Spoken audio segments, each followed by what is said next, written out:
Baik, shalom. Perkenalkan, nama saya Dedionis Mohar, NIM 104/2001-0066. Dan pada kesempatan ini saya akan menjelaskan tentang layanan pengumpulan data dan aplikasi instrumen tes. Dan yang pertama yaitu pengertian layanan pengumpulan data. Pengertian layanan pengumpulan data ini merupakan kegiatan awal dalam bentuk menghimpun informasi tentang peserta didik beserta latar belakangnya.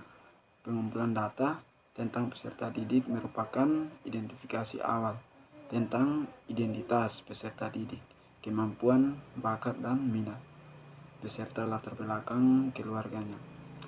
Layanan pengumpulan data bertujuan untuk memperoleh pemahaman yang objektif terhadap peserta didik dan membantu mereka agar dapat berkembang secara optimal. Tujuan layanan pengumpulan data atau yang kedua, layanan ini bertujuan untuk menghimpun berbagai informasi tentang siswa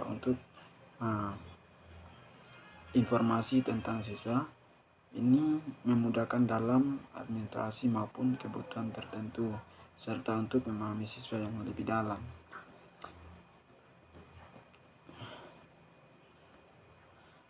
Instrumen tes dalam bimbingan konseling merupakan suatu metode penelitian psikologi atau memperoleh informasi tentang berbagai aspek dalam tingkah laku dan kehidupan psikologi secara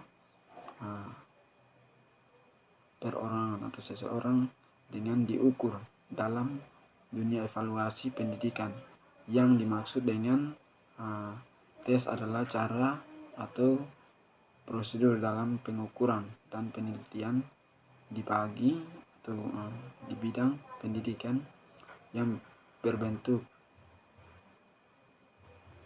pemberian tugas atau serangkaian tugas, baik berupa pertanyaan yang harus dijawab atau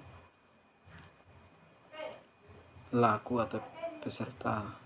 Nilai mana dapat diberikan dengan nilai-nilai yang dicapai oleh tes layanan ini atau dibandingkan dengan nilai-nilai standar tes. Sebagai alat pengumpulan data memiliki tujuan sebagai berikut: kemampuan akademik, kemampuan mental, dan kemampuan kecerdasan yang paling populer dalam tes ini adalah digunakan untuk mengukur IQ. 1. Tes sikap. Yakinlah salah satu jenis tes yang dipergunakan untuk mengungkapkan prioritas sekitarnya, baik berupa individu maupun objek tertentu. Secara umum, berbagai jenis tes dalam tes di atas dapat membantu konselor tes dalam memperoleh dasar-dasar pertimbangan berkenaan dengan berbagai masalah pada individu yang dites, seperti masalah penyesuaian diri dengan lingkungan, masalah prestasi atau hasil belajar, masalah menempatkan dan penyalahgunaan atau penyaluran.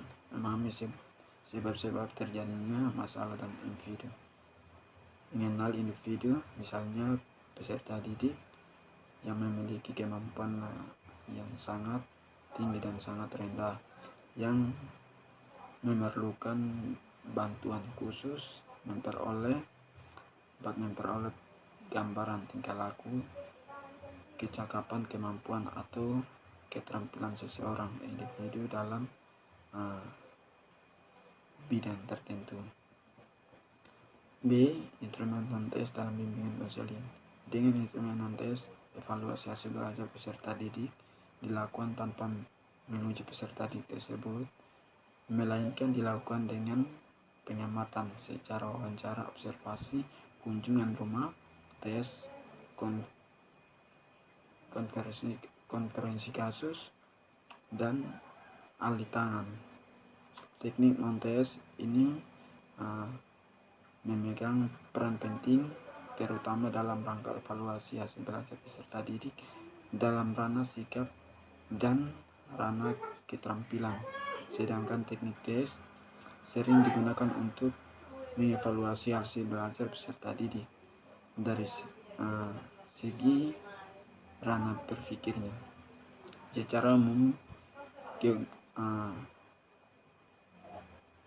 kegunaan hasil pengumpulan ini melalui non-tes dan dapat membantu konselor satu memperoleh dasar-dasar pertimbangan berkenaan dengan berbagai masalah pada individu seperti masalah penyesuaian diri dengan lingkungan, masalah prestasi hasil belajar, masalah penempatan dan penyaluran. 2. Memahami sebab terjadinya masalah dari individu.